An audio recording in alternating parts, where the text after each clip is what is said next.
Comic-Cons are a big attraction here in Corpus Christi. Focusing on comic books and other pop culture characters, they draw a crowd for a weekend of fun, excitement, and shopping. But for the vendors, the planning starts early. They're on the announcements like, hey, go on and look for next year. So on average, about 6 months ahead of time. Bethany Flores, co-owner of Most Wanted Comics on Alameda Street, says many factors contribute to the total expense, starting with vendor fees. It just depends on what they're charging for the spot, how big of a spot we get. Normally, we try to do an end cap if possible. If not, we'll do like 2 inlines. Moving merchandise to the Comic-Con can be another big expense. We have rented a trailer to connect to this truck. Traveling as far as Dallas can add a couple extra nights to a trip.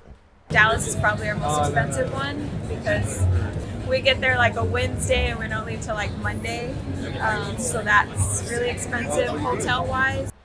Comic book shops aren't the only type of vendors at Comic-Cons. Featured artists such as Roberto Rivera get sponsored to go to shows, big and small. So if I started at a little con, I'll go to that con until the day I die. 93,000 people or something. It is huge. Roberto didn't start out being a featured artist. The first year I was here, I just had like a corner of a little table at his booth. And the next year I was featured. Then I was featured again, and I was featured here. More and more now, I'm getting emails, people asking me to be in their con. However, despite being a featured artist, Roberto still takes on some of the expenses and all the planning. Are they paying for the hotel? You know, are we gonna do this?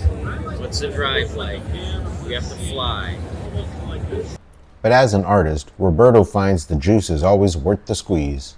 It's not like I make a ton of money doing this. You gotta to do this type of stuff. I've told people before, to do this, you have to love doing it. It has to be. You have to be sick. This has been Justin Hernandez with Foghorn News.